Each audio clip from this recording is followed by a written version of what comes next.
fait un peu longtemps, hein, comme vous le savez, qu'il n'y a pas une vidéo Tour de France sur la chaîne, tout simplement parce que voilà, la démotivation en quelque sorte, hein, ça fait quand même pas mal de temps que j'y joue et j'ai vu Mega Driver y jouer encore. Je pense qu'on fait... Ariane Cal, je sais pas, j'ai pas trop fait attention. Je pense qu'on fait partie des derniers vraiment à jouer encore au jeu Tour de France en termes de youtubeurs de Tour de France quoi. Et donc voilà, vu que je l'ai un petit peu lâché pendant 1 ou 2 mois, je me suis dit, vu que Tour de France 2020 va revenir, on va y retourner un petit peu au pas, voilà, en reprenant pas le Pro Team et le Pro Leader qui... Non, je reprendrai pas, ça c'est sûr, mais voilà, reprendre sur le jeu Tour de France, avec des petites séries, des petits concepts qu'on pourrait reprendre. Donc voilà, là ça n'a rien à voir avec le RP pour ceux qui connaissent, ça n'a rien à voir avec ça, avec la carrière qu'on avait fait avec la Sunweb Vanderpool par exemple, ou avec le Giro, justement ça a craché en fait, et depuis ça il n'y a plus aucune vidéo. Et tout se passe dans le Discord, d'ailleurs il est dans la description, n'hésitez pas à y rejoindre, mais voilà, ça n'a aucun rapport avec ça, cette vidéo aujourd'hui, c'est vraiment histoire de se remettre dans le bain du jeu Tour de France. Et donc pour ça je vous propose de revenir sur un concept qu'on avait fait il y a pas mal de temps, je pense que ça doit faire au moins... Ça fait pas mal de temps, oui, puisqu'on avait commencé un Benelux Tour avec Philippe Gilbert, je me souviens, et on ne l'a jamais fini. Et on ne l'a jamais fini parce qu'il me semble qu'en plus j'ai perdu la sauvegarde. Et donc voilà, on va reprendre avec ce tour, ce concept du Tour des régions. Donc Benelux Tour, je pense que je le reprendrai mais sur le Tour de France 2020 pour voir s'il y aura plus de possibilités d'étapes. Parce que là on avait 7 étapes dans la zone du Benelux sur le jeu Tour de France 2019. Donc ça se trouve sur le jeu Tour de France 2020 on en aura encore plus, espérons, croisons les doigts. Donc du coup, on va reprendre ce concept du Tour des régions avec, comme vous l'avez vu dans le titre, un Tour de la Provence. J'ai intitulé ça Tour de la Provence, donc on aura encore 7 étapes. Non, en vrai, il y a 4 étapes sur le Tour de la Provence, mais là on en aura donc 7, avec donc 2 étapes de montagne, 3 étapes vallonnées, un chrono et une étape de plaine. Donc du coup, là on est sur mon second compte, puisque sur l'autre, bah, évidemment, j'ai toutes les notes modifiées et tout, toutes les équipes modifiées, ça n'a aucun sens. Donc voilà, ça n'a aucun sens, donc on est là-dessus. Sur ce second compte, j'ai juste renommé les coureurs, évidemment. J'ai renommé la Team Ineos aussi, en effet. Donc voilà, il y a les bons noms. Par contre, c'est les stats de base du jeu. Et oui, ça fait bizarre, hein. Ça fait bizarre, ça va faire bizarre. Ces notes-là, 83 pour Bernal. Mais en plus, pas non plus un truc de... C'est pas non plus des notes hyper irréalistes non plus. C'est quand même, par exemple, je sais que chez UAE, parce que ça fait longtemps, là, faut que je revoie un petit peu les notes. Dan Martin, 81 montagnes. Je pense qu'on a tous vu le même Tour de France. Dan Martin ne mérite à aucun moment son 81 montagnes. Les notes qui sont un peu... Ils ont bu hein, avant de faire les notes. Bref. Bardet à 80 montagnes aussi. Donc, bref, voilà, on va jouer avec les notes de base du jeu. On va y voir ce que ça va faire de toute manière. Donc, du coup, course, my tour. J'ai joué quelques courses puisque j'avais jamais utilisé le jeu sur mon compte secondaire. Donc, j'ai joué quelques courses afin de débloquer le mode légende, quand même si ça fait longtemps que j'ai pas joué. Donc, du coup, bon, allez, on va pour varier un petit peu, comme d'hab. On va mettre le kit espagnol, je vais laisser Sonic puisque de toute façon j'ai rien changé, on va mettre légende évidemment. Tour de France, bah ouais on va pas mettre les légendes, écoute on va laisser Tour de France. On va mettre 7 coureurs par équipe et on va continuer. Donc le parcours, bah écoutez je me le pose et puis on se retrouve juste après que je vous le présente. Voici le parcours donc, de ce Tour de la Provence, Tour de la région PACA, je sais pas comment je vais l'intituler en vrai, j'aurais plus mis Tour de la Provence. Donc du coup c'est un peu géographiquement mais donc j'ai pris les 7 étapes qui se déroulent dans donc la région PACA, Provence-Alpes-Côte d'Azur. Il y a d'autres étapes qui passent mais selon moi j'ai jugé qu'elles n'y passaient pas assez. Par exemple l'étape en Pont-Valois, techniquement elle passe dans la région mais il finit pas dans la région. Pour moi c'était au moins le critère que ça finisse dans la région et qu'il y ait quand même pas mal de kilomètres dans la région. Par exemple Pont du Gard, c'est pas dans la région Provence-Alpes-Côte d'Azur, excusez-moi. Mais en fait les 200 derniers kilomètres, il y a juste les 7 premiers kilomètres qui sont pas dans la région. Hein, parce que Gap, de Pont du Gard jusqu'à Gap quasiment c'est dans la région Provence-Alpes-Côte d'Azur. Et il y a juste la sortie du Pont du Gard quoi. Donc voilà, Sisteron-Vence on est bon, Montagne de Lure aussi, Marseille, Nice évidemment, et le plateau de Cossol, voilà, donc je trouvais ça intéressant de le mettre de la sorte, pour enchaîner Nice et Nice, Fayence Marseille on arrive à Nice, et du coup on repart Manosque, plateau de Cossol, Pernes-les-Fontaines, Montagne de Lure aussi, une étape, l'étape qui semble la plus dure de ce tour, la placer en 3ème étape, ça pouvait être intéressant pour voir comment les favoris peuvent réagir, et puis hop, on débute également avec 2 étapes de vallon comme ça. Justement, voilà, Pont du Gard qui est dehors, qui est en dehors de la région. Comme ça nous permet de rentrer un petit départ, voilà, hors de la région. Je trouvais ça sympa. Voici donc le tour, n'hésitez pas à le reproduire évidemment chez vous. si vous le souhaitez. Ah oui, il y a aussi ça, c'est vrai. J'aurais pu mettre l'étape de Marseille, mais l'étape de Marseille... En vrai, pourquoi pas? En vrai, pourquoi pas? Dans mes souvenirs, elle buguait. Mais il me semble qu'elle bug que quand on la joue en tant que classique. Parce que là, je viens de la rejouer en tant que tour. Allez, écoutez, on va la jouer. On va la mettre. Je vais enlever du coup Nice. Je vais mettre Marseille. On va aller chercher le chrono de Nice. Et du coup, on a 8 étapes en fait. Et bah oui, du coup, on se retrouve avec 8 étapes. Bah écoutez, tant mieux. Et donc, voici le tour que ça nous fait. Le tour que ça nous fait, du coup, 4 étapes vallonnées. Ça va être très intéressant, les étapes vallonnées. En plus, il n'y en a aucune qui arrive au sommet. Hein. Aucune qui arrive au sommet. 2 étapes de montagne, donc une étape de plaine et un chrono. Donc voilà, géographiquement ça correspond plus ou moins. Fayence Marseille, ok, bon. Ça peut être sympa, dommage qu'il n'y ait pas le chrono de Marseille aussi sur le jeu, ça aurait pu être encore plus cool. Donc bah voilà, écoutez les amis, nous sommes partis. Alors dans mon programme, donc, on devait faire, c'est ce qu'on va faire, on va faire Pont du Gap, Pont du Gap plus Vence dans cet épisode. Ensuite, la prochaine fois, Montagne de Lure, Marseille. Et donc, l'autre fois, ce sera en 3 épisodes. Nice et plateau de Coussol. Voilà, puisqu'à la base, il n'y avait pas Marseille, comme vous vous doutez. Donc voilà, ça va être, je pense que ça peut être très sympa. Bah, du coup, à de voir ce que ça va donner également l'étape de Marseille. Hein, 23 km, ça peut provoquer des dégâts, justement, vu que c'est hyper court. On est parti, du coup, Pont du Gard. Ah oui, merde, je suis con. Faut choisir l'équipe. Et je vous avoue que je n'y ai pas pensé forcément.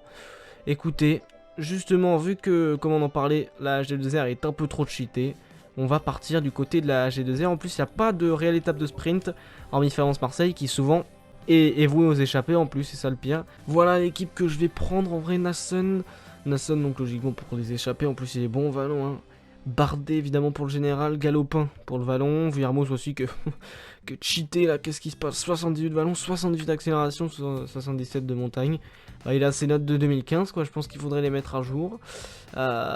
Clément Venturini, très bon aussi en vrai pour l'étape de plaine si jamais ça va pas au bout. Sylvain Dillet pour les échappées, Pierre Latour. En vrai, j'hésite entre Franck, ouais pas Geniez, mais j'hésite entre Franck et Dillier. Est-ce qu'on met Franck ou est-ce qu'on met Dillier? Allez, on va mettre Franck. On va mettre Franck quand même. Donc voilà, on est parti les amis pour ce tour de la Provence. Est-ce qu'il y a une journée... Oh, c'est nul. C'est nul, c'est quoi cette journée de repos là? Pile... Pas terrible, bon c'est pas grave, on va faire avec. Du coup on est parti Pont du Gard, première étape, faut se remettre dans le bain parce que comme j'ai dit, ça fait quasiment 2 mois que j'y ai pas joué également. 2 mois que j'ai pas fait de vidéo mais 2 mois que j'ai pas joué non plus. Donc du coup voilà, 2 étapes dans cette vidéo, Gap et Sisteron-Vence. On est parti pour cette première étape entre Pont du Gard et Gap qui devrait faire de petits écarts. On est dans l'échappée avec Oliver Nasson, du coup j'ai décidé de prendre l'échappée en effet avec Oliver Nasson et laisser Alexis Vuillermoz et Tony Galopin dans le peloton. Du coup on a également Lilian Calmejane qui nous a rejoint pour l'instant. Et pour l'instant également personne d'autre, on est à 2 dans cette échappée. On se dirige du coup vers la région PACA, même si on est peut-être déjà rentré. J'ai pas fait attention à peu près à où on était. Et donc voilà, on a quitté le Pont du Gard il y a quelques minutes. Et du coup l'échappée est officiellement lancée. Voilà, on a déjà pris 2 minutes 20 environ. On est bon avec Lilian Calmejane. Et donc on va disputer les points de la montagne évidemment pour prendre le maillot à poids provisoire. Ça peut être intéressant ça, enfin le maillot à poids bleu en quelque sorte. Et donc voilà, on est parti à 2. Pas d'autres échappées qui se tentent. Bon, si ça va au bout au moins on sait qui gagne a priori, si je merde pas. Ça c'est sûr et certain parce que Calmejane n'est pas non plus un plot en termes de pointe de vitesse. On est donc dans le col de Mévouillon. Écoutez, on va se disputer les points avec Lilian Calmejane puisqu'on est que 2 dans l'échappée. A priori il a un meilleur punch, mais on a une meilleure pointe de vitesse et c'est en montée. On est sur du 6,4%, on voit le profil sur la droite. Est-ce qu'on peut aller titiller Lilian Calmejane? Et oui, on va titiller Lilian Calmejane, on va même prendre les points. Ça c'est parfait, on prend les 2 points. Après il faut voir si ça va au bout, voir même si on passe tout simplement au sommet du col, parce que passer au sommet du col n'est pas synonyme de victoire, hein. Je l'ai connu de nombreuses fois, passer au sommet de ce col de la Sentinelle vers Gap, et au final il n'y a pas de victoire d'étape du tout. Donc voilà, c'est quand même un bon point de prix. On va repasser juste sur Venturini pour le sprint intermédiaire. En plus il est en bonne forme le jeune français. Allez, on arrive au sprint intermédiaire du coup avec Clément Venturini. Est-ce qu'on est capable de prendre des points face aux gros sprinters qui je pense sont là? On a Viviani, on a Groenewegen, Caleb Ewan évidemment, Sonny Colbrelli également qui est placé. Ça va pas tarder à lancer, ça lance, on est un petit peu bloqué sur la droite de la route là. Allez c'est bon, on est parti Il reste à peine 500 mètres. On est devant Caleb, on est au duel avec Caleb Ewan évidemment. Il va nous battre, mais on va prendre la deuxième place, j'ai l'impression. Ah, la troisième, je lance bien trop tôt mon vélo. C'est le métier qui rentre. Écoutez, on passe troisième, c'est quand même une belle performance. Nasson est passé deuxième à l'avant. On va repasser d'ailleurs sur Naston, puisque le final arrive dans peu de temps. Il ne reste que 50 km à peine avant l'arrivée à Gap. Et un peu moins de 40 km avant donc le col de la Sentinelle. 3 minutes 16 d'avance sur le peloton. Ça va pas faire long feu. Je pense que ça va pas faire long feu. Et je pense même qu'on va être rattrapé au pied de la côte. Le col de la Sentinelle se profile pour Oliver Nasson et Lilian Calmejane. Comme vous le voyez, on est tous les deux assez fatigués. On est tous les deux assez épuisés. Donc on va attaquer la montée. 5 km à 5% environ, il me semble. Avec le peloton à peine 30 secondes. Et je pense qu'on va pas tarder à reprendre Romain Bardet. Donc puisque là, Oliver Nasson me semble assez épuisé. Bah voilà, c'est la même chose pour Lilian Calmejane. Donc hop, on va laisser Oliver Nasson dans quelques instants. Et voilà, c'est parti, le col de la Sentinelle, à gauche le pourcentage moyen va s'afficher à droite, 17 km encore, et Romain Bardet, avec Romain Bardet, on entre du coup dans cette montée. Merde, j'ai laissé Trentin, ah oui c'est vrai je voulais modifier ça, en plus j'ai laissé Trentin, maillot de champion d'Europe, pardon, et Valverde également, champion du monde, bon c'est pas grave, c'est pas bien grave. Allez, du coup c'est la Ineos qui emmène le tempo, 5 km 500 à 5,4%, c'est pas une montée extrêmement compliqué comme on peut le constater. Les Moscon qui a pris un peu d'avance. L'objectif c'est de rester dans le groupe évidemment avec Romain Bardet, pas faire trop d'efforts non plus. Allez, on attaque les pourcentages les plus durs de ce col de la Sentinelle. Du coup attaque, attaque avec Romain Bardet, on est quasiment à fond. Niveau barre bleue on est pas mal du tout. Niveau barre rouge aussi on a encore du gel évidemment. Du coup on attaque. Il y a une petite portion de plat avant le sommet. Et on a pris déjà une vingtaine de secondes. C'est Simon Yates, Adam Yates accompagné d'Alejandro Valverde, Dan Martin et Bauke Mollema qui ont contré derrière. On a pris 40 secondes. On a pris 40 secondes sur le peloton, c'est très très bon ça. On va pas tarder à passer au sommet. La note de descente de Romain Bardet. La note de descente 83. Bah super. Bah écoutez, pour la descente c'est parfait. C'est parfait, allez 600 mètres encore. 600 mètres assez dur, on va atteindre du 8% je pense. 7,7 là. 7%. On va passer au sommet. Valverde, Yates, Martin et Mollema. J'ai bien peur qu'ils nous reprennent. Biatkowski qui a attaqué derrière. On a aussi un groupe de 7 avec un groupe de 5 plutôt. Avec Fuglsang, Nibali, Costa, Simon Yates et Richie Porte. On a Pinot aussi. On a Langen. Je sais pas ce qu'il fout là. Langen qui s'est fait un petit plaisir. Allez, c'est parti du coup pour la descente. On est. Ah putain, ce virage mal géré. Non, on repart. Et allez, on est reparti. Il reste 10 km. Ça va redescendre encore un petit peu. Et on a 11 secondes d'avance sur le groupe avec Valverde, Adam Yates, Bauke Mollema et Daniel Martin. Allez, c'est parti. Oh là là, les virages sont pas terribles du tout. Et allez, il reste 5 km, on est vers la fin de la descente.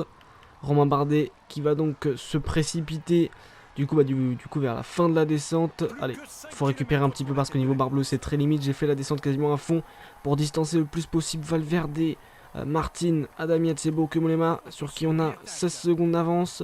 Derrière, un groupe à 37 secondes avec Nibali, Fuglsang, Biatkowski, Herrada, Thomas, Yates, Pinot, Costa et Porte sont eux à 50 secondes. Et le pro peloton de 32 coureurs à 56 secondes, ça nous reprend. On aura fait une belle étape tout de même avec Romain Bardet. Ça rattaque sur la droite avec Daniel Martin. Est-ce qu'on peut suivre avec Romain Bardet ou est-ce qu'on a fait trop d'efforts dans la descente? Il va falloir s'accrocher, on s'accroche, on est dans les roues. Avec Romain Bardet. Par contre, je suis pas sûr qu'on puisse faire le sprint. Au vu de notre barre bleue qui est quand même assez petite. Et allez, on va passer sous la flamme rouge. En plus, on n'est pas le plus rapide du tout du groupe au sprint. On est même le moins rapide. Allez, Valverde qui risque de lancer dans peu de temps. Le groupe de 3 derrière qui va nous reprendre. Allez, ça va pas tarder à lancer comme je l'ai dit. 400 mètres encore. On va prendre la roue de Valverde, le champion du monde qui me paraît être la meilleure. Et ça lance pas. Je pense que pour le sprint là, vu que ça va lancer assez tard, ça va être bon. Allez, je pense que pour la barre rouge ça va le faire. Pas du tout. Il reste 200 mètres, on craque. On va venir chercher la 3ème place les amis. Mais c'est une très très belle performance de Romain Bardet aujourd'hui, qui prend la 3ème place alors qu'il ne faisait pas partie du tout des favoris de l'étape. On fait une très très belle performance avec Romain Bardet. Et c'est du coup Bauke Mollema qui s'impose. Si je dis pas de bêtises, on va aller voir ça. Ah oui, c'est Bauke Mollema. Donc qui remporte cette première étape de ce tour de la Provence devant Adam Yates, Romain Bardet et Valverde qui ne prend du coup que la 4ème place, qui a fait trop d'efforts je pense dans la descente.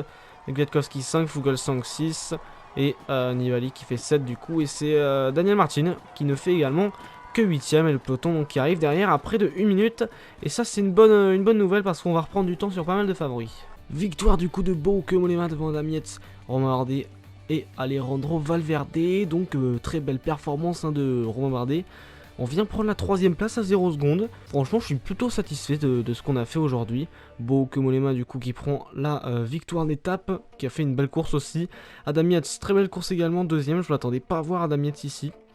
Valverde qui fait 4ème, Kwiatkowski 5ème. Bah, c'est les notes, c'est les notes de Cyanide évidemment. C'est pour ça qu'Adam Yates est aussi performant. Kwiatkowski 5ème, du coup Fuglsang 6, Nibali 7, Martin 8, Sagan 9 et Julien Alaphilippe qui prend la 10ème place du coup dans le peloton. Le peloton qui finit à 36 secondes, même s'il y a des petites cassures on voit, avec Izagirre qui prend 3 secondes, Soler, Woods qui prennent 6 secondes, ici ça prend aussi 12 secondes même. Donc des favoris qui sont figés, Egan Bernal, Simon Yates, Thibaut Pinot, Richie Porte là qui prennent une cinquantaine de secondes du coup sur Romain Bardet. Warren Barguil, écoutez pas mal du tout, Ignor Zakarin, Mikel Landa. Landa assez loin, Landa très très loin, je pense pas qu'il jouera le général le cours de la Movistar. Du coup, on peut l'exclure, ce sera plus un Valverde, voire un Quintana, même si Quintana, je l'ai pas vu, Quintana est là à 1 minute. Je pense qu'on va miser sur Valverde côté Movistar, donc voilà. En tout cas, belle perf de Romain Bardet du coup, qui prend la 3ème place au classement général. Le combatif, c'est Calme Jeanne, à 1 km près, c'est dommage. Du coup, classement général évidemment, Bauke Mollema. Pas de hors-délai, donc voilà, ça reste la même chose. Le maillot à poids, du coup, c'est Oliver Nassen, ça c'est bien. Ça c'est bien, de toute façon, c'est Bardet qui était passé en tête, donc ça aurait forcément été un de nos coureurs. Et c'est Nassen, écoutez, c'est cool. Le maillot vert, du coup, Mollema évidemment. Le maillot blanc, Moscon. Devant Charman, l'équipe, c'est la team Ineos, et le combatif, c'est Lilian Calmejane. Très bien. On est parti du coup pour cette 2ème étape. Nous sommes partis donc pour cette 2ème étape entre Sisteron et Vence. Une étape donc vallonnée, un peu plus dure quand même que l'étape d'avant. Je pense qu'il y aura moins d'écart, puisque habituellement sur cette étape il y a moins d'écart. Il n'y a pas énormément d'écart, mais ça peut quand même être une belle course, avec notamment la côte de la Colle-sur-Loup à 2 km à 11% je crois, à une dizaine de kilomètres de la ligne. Après, est-ce que les favoris voudront prendre des risques juste avant la montagne de Lure? Ça c'est une question qui mérite d'être posée également, puisque c'est peut-être con de se fatiguer aujourd'hui pour reprendre quelques petites secondes, alors que demain il y a des minutes même à reprendre. Voilà, c'est une question qui mérite d'être posée. Donc on est parti, Sisteron Vence, on va bien voir comment la course s'organise, si c'est une échappée aussi peut-être qui va au bout. Nous sommes partis pour cette étape donc entre Sisteron et Vence, sous les beaux paysages provençaux. Donc on sort de Sisteron, donc j'ai pris Oliver Nassen, puisque je pense qu'on va l'emmener dans l'échappée aujourd'hui, Oliver Nassen. On va repartir, allez, on va repartir avec Oliver Nassen. Écoutez, il a un maillot à poids à conserver. Je pense que c'est la bonne personne avec qui partir en échappée. N'empêche, si on gagne le maillot à poids avec Oliver Nassen, ce sera quand même un beau coup. Mats Schmidt, Anthony Roux et Tadej Kangert nous suivent. Bon, la PS4 qui chauffe un peu, excusez-moi, ça devrait être bon dans quelques instants. Steve Cummings également, le coureur de la Dimension Data qui nous suit. Et derrière, le peloton qui a l'air de laisser partir. Donc écoutez, si on part à 5, la concurrence n'est pas très rude. Tadej Kangert et Cummings, c'est pas trop mal quand même, mais dans les côtes, Roux et Wurtz, ça devrait le faire. Écoutez, Mathieu Ladanius également qui part, Alex Dowsett. Bon, ça va, la concurrence n'est pas aussi rude, il n'y a pas du très grand grimpeur, hein, donc ça devrait aller. Et du coup on se retrouve au sprint de la dernière avec Clément Venturini. Ouais, non, même pas. Allez, on se retrouve directement à la côte de 2ème catégorie. Du coup on se retrouve quand même au sprint intermédiaire, et vous voyez on va pas le faire avec Clément Venturini, puisqu'on est 16 à l'avant, en attendant que Serge Poels revienne. Et les deux autres coureurs donc nous ont rejoint, Eiking et je sais plus qui. En tout cas il y avait Eiking, ça c'est sûr et certain. Du coup ça va lancer, j'ai l'impression, en quelques instants. Ça commence à lancer déjà avec Tadej Kangert. Donc voilà, le col, il n'y a pas le nom du col. Super, il n'y a pas le nom du col, c'est pas grave. En tout cas c'est un col, le sommet paraît extrêmement pentu, donc va falloir lancer assez tôt. Et ça peut nous convenir justement avec la pointe de vitesse d'Oliver Nassen, qui en plus est en bonne forme, comme vous le voyez, en excellente forme même. Allez, on roule derrière Tadej Kangert. Ouais, le dernier kilomètre est plat, hein. Le dernier kilomètre est plat sur du 1 voire 2% peut-être. On va lancer un peu tôt, on va lancer au kilomètre, normalement ça devrait le faire. Il y a quand même Mike Tennyson, hein. Mike Tennyson, Van Avermaet notamment en termes de pointe de vitesse. Meurice qui se débrouille pas trop mal non plus au Daking également. Allez, du coup, les virages, il faut bien les gérer et ça va le faire. Quoique, est-ce que j'ai pas lancé trop tôt? Est-ce que j'ai pas lancé trop tôt? Non, ça va le faire, mais c'est limite. Hein. Ça va le faire, mais c'est limite. On passe en tête, on prend les 5 points du coup. Allez, on est au col bas, on va passer tranquillement en tête. Voilà, on va prendre les 2 points de ce col de 3ème catégorie. On est dans la côte des 6 pierres. Ça le fait aussi 3 km 100, 5,5%. On a géré. On prend encore les points. Donc voilà, Nassen qui fait le plein de points aujourd'hui. Il reste encore une côte. Avant, bah, sans compter la côte de la Colle-sur-Loup, évidemment, ça me doute qu'on pas. Je doute qu'on passe seul au sommet de la côte de la Colle-sur-Loup. Et à les côtes de Gourdon, là on n'est pas aussi sûr de passer en tête. J'essaye de pas bloquer le coureur qui est derrière moi, c'est Alessandro De Marchi. J'essaye de pas le bloquer, mais il reste dans ma roue, il est un peu con. Bon, bah écoutez, on passe en tête devant De Marchi. C'est parti maintenant, longue descente vers la Colle-sur-Loup pour aller attaquer justement la côte de la Colle-sur-Loup. Et puis l'arrivée vers Vence, il reste 37 km, 2 minutes 33 d'avance sur le peloton. Donc à mon avis, ça ne le fera pas. Ça ne le fera pas. Hein. Je pense qu'on va pas tarder à reprendre Romain Bardet. On arrive au pied de cette côte de la Colle-sur-Loup avec Oliver Nassen. On est accompagné de José Gonçalves, Xandro Meurice et Alessandro De Marchi. Et le groupe de 13 donc. 13 coureurs qui n'ont pas réussi à suivre notre roue au sommet notamment de la côte de Gourdon. Dans mes souvenirs, ont été distancés. Donc allez, c'est parti. 2 km 300 à 10%. Mais surtout 1 km je pense à plus de 15%. Hein. Si là, en comptant cette petite portion pas terrible, on est sur du 10%, alors je pense qu'on est sur quasiment du 12-13%, juste en comptant justement la grosse portion. C'est parti pour les gros pourcentages de cette côte de la Colle-sur-Loup. On emmène avec Oliver Nassen, on a encore notre gel bleu, par contre la barre bleue n'est pas terrible. 2,29 d'avance sur le peloton, est-ce qu'on peut résister? J'espère que Bardet va gérer derrière et ne va pas se faire distancer, voilà, ou va suivre les attaques quand même, ça pourrait être pas mal. Mais par contre en termes de punch pur, je pense qu'on est le moins bon. En termes de punch, en termes de grimpette, justement, on est le bon moment de s'être échappé, hein, puisque De Marchi, Meurice et Gonçalves, on le sait, c'est pas des peintres. Hein. Surtout Meurice et De Marchi. Gonçalves, ça reste un peu limite, mais surtout Meurice et De Marchi, allez, là on est sur du 23%, 24%, ça pique. Et ça attaque derrière en plus avec Tim Wellens, Sonny Colbrelli, Richie Porte et Simon Yates qui suivent. Dylan Toynes qui se place à l'avant le cours de la Bahrain Merida, mais il y a juste Tim Wellens qui a réussi à sortir. On a pris tout notre gel bleu. Molema qui reprend le classement général, ok. C'est parce que Gonçalves était à 2 minutes 9, du coup il était provisoirement le maillot rouge. Allez, ça attaque, hein. Ça attaque pour les points, ouais, 2ème catégorie. Il y a 5 points à prendre, on va en prendre qu'un. J'ai bien peur que l'on en prenne qu'un. On va en prendre qu'un en effet. Allez, faut essayer au moins, on n'a pas perdu trop de temps sur les échappées. Ça c'est quand même une bonne nouvelle. On a pris à peine 15 secondes de retard, mais par contre on passe au sommet avec plus aucune énergie. Et ça, c'est un point négatif qu'on peut pas nier. Allez, c'est parti pour la descente du coup. Oliver Nassen, on plonge dans la descente, va falloir récupérer un petit peu. Il est où Romain Bardet? Romain Bardet est dans le bon groupe. Romain Bardet est dans le bon groupe, c'est une bonne nouvelle. On va donner le gel bleu à tous les coéquipiers, sauf à Romain Bardet qui reste donc dans le peloton. Sans prendre son gel, il le garde puisqu'il en aura besoin pour cette dernière difficulté. Donc on est dans cette dernière difficulté comme vous le voyez, ça monte un peu. C'est pas non plus des pentes excessives comme on a eu dans la côte juste avant, mais ça reste quand même des pentes qui font mal, ça c'est sûr et certain. Et allez, c'est parti, on a beaucoup Molema qui est distancé apparemment du groupe, du peloton tout simplement, parce que j'allais dire groupe maillot rouge, mais non, vu que c'est le maillot rouge.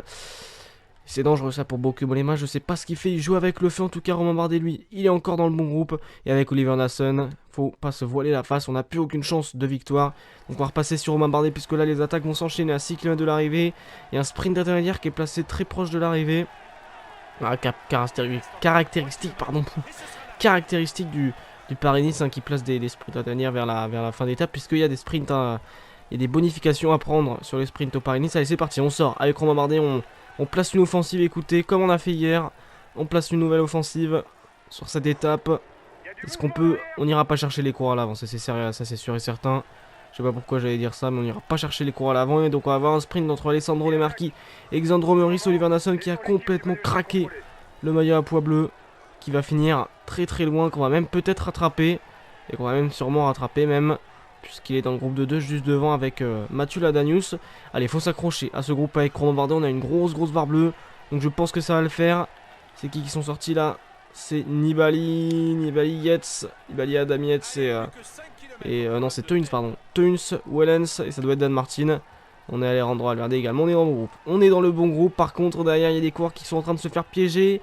Bokeh Molema qui est pas dans son assiette, hein, on l'a vu. Il s'est fait distancer au début de l'ascension. Thibaut Pinot également distancé apparemment.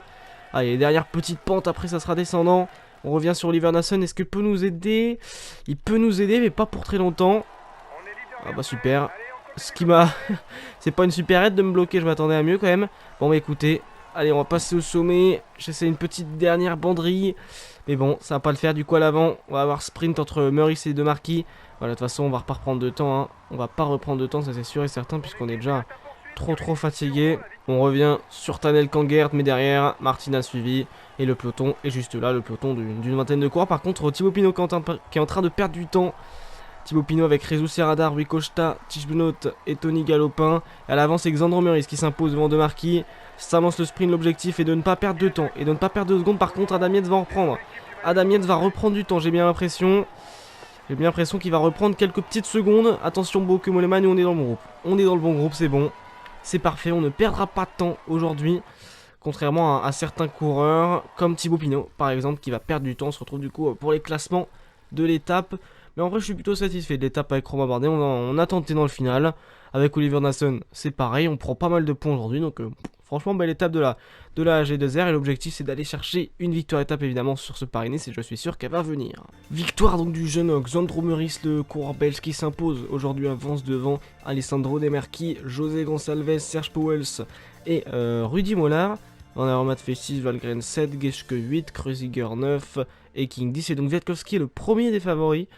Il devance du coup Adam Yates qui reprennent 3 secondes. Ils reprennent 3 secondes aux 2. Là, ok à 1,20. Donc voilà, ils reprennent 3 petites secondes. Je pense pas que ça sera déterminant pour le classement général. Mais n'empêche que c'est 3 secondes de reprise. Et donc je pense que Yates revient à 1 seconde de Mollema. Hein. Ouais, Yates revient à 1 petite seconde de Mollema. Derrière Nassen qui perd du temps. Et en vrai, niveau favori, personne ne perd du temps aujourd'hui excepté Warren Barguil, certes, si on le considère comme un favori, mais surtout Thibaut Pinot, juste ici Thibaut Pinot, qui perd 42 secondes hein, sur les favoris et 45 sur Kwiatkowski et Adam Yates. Pouls, Galopin, Charman, je considère pas trop comme des réels favoris au classement général. Et donc voilà, Thibaut Pinot qui s'est fait piéger aujourd'hui. Uran également, qu'est-ce qu'il fait là? Rigoberto Uran qui perd 1,19 sur le peloton. Maillot rouge, ouais, c'est une grosse. Je sais pas ce qui s'est passé, j'ai pas fait attention à Rigoberto Uran qui a perdu du temps parce qu'il a pas été marqué comme un favori, je pense. Mais c'en est un, il perd quand même 1,19 aujourd'hui. Et puis après, je pense pas qu'il y a d'autres coureurs, c'est important. Enric Mas peut-être, mais je pense qu'on va plutôt jouer la carte à la Philippe du côté de la DQT qui a fini dans le peloton d'ailleurs. Donc voici pour cette étape. Du coup, le combatif de l'étape, c'est Oliver Nassen. Et c'est justifié, on a fait une belle étape avec Oliver. Et donc le classement général, c'est Bauke Mollema qui est toujours en tête, comme on l'a dit, avec 1 seconde d'avance sur Adam Yates. Romain Bardet, on est à 6 secondes, hein, donc c'est pas mal du tout non plus. On est placé. Kwiatkowski qui remonte à la 4ème place, Valverde 5ème, Fuglsang, Nibali, Martin, Alaphilippe et Thomas complètent le top 10. On a Galopin, donc voilà, il y a d'autres courants. On a Galopin 26ème et Thibaut Pinot qui pour l'instant pointe déjà à 1,46 puisqu'il avait perdu du temps en plus sur l'étape 1. Donc voilà, il y a déjà des écarts, mine de rien, dans ces deux premières étapes qui ont été créées. Et Joey Roscoe, dernier du classement général à 22 minutes 9. Le maillot à poids, du coup, il est pour Oliver Nassen. Après, est-ce qu'on pourra le conserver sur les étapes de montagne? C'est là que le doute rentre en jeu. Mais je pense qu'il en est capable, puisqu'il a montré quand même qu'il était assez fort dans l'école aujourd'hui, notamment. Le maillot vert, Xandro Meurice, du coup, grâce à sa victoire d'étape. Le maillot blond, Gianni Moscon, devant Egan Bernal et Charman. Mais Bernal devrait le remporter, hein, vu la... Il n'y a pas énormément de concurrence, là. La meilleure équipe, pardon, c'est la Ineos devant la Trek Segafredo, la Movistar, la G2R et la Mitchelton Scott. On est 4ème, c'est pas mal du tout. Et le combatif, du coup, c'est Oliver Nassen devant Calmejean et Meurice. Voici les amis pour cette petite vidéo de mon retour. Donc voilà, sur YouTube en quelque sorte, sur Tour de France surtout, ouais. J'espère que vous l'avez apprécié. N'hésitez pas à lâcher un pouce bleu, à vous abonner, à partager évidemment la vidéo. On se retrouve bientôt, très bientôt, je pense dans 2-3 jours pour la suite donc de ce tour de la Provence avec la montagne de Lure qui va être très important, Fayence Marseille et surtout l'étape de Marseille de 23 km. Hâte de voir ce que cela va donner, puisque on a quand même une étape qui peut faire des dégâts, puisque je pense que vous l'avez déjà testé en multi, ça fait pas mal de dégâts même si il y a 23 km et que la bosse fait que 1 km, donc la côte de Notre-Dame de la Garde. Et donc voilà, le programme de la prochaine fois. J'espère que vous avez apprécié en tout cas cette vidéo, et on se retrouve bientôt comme j'ai déjà dit. Allez, ciao.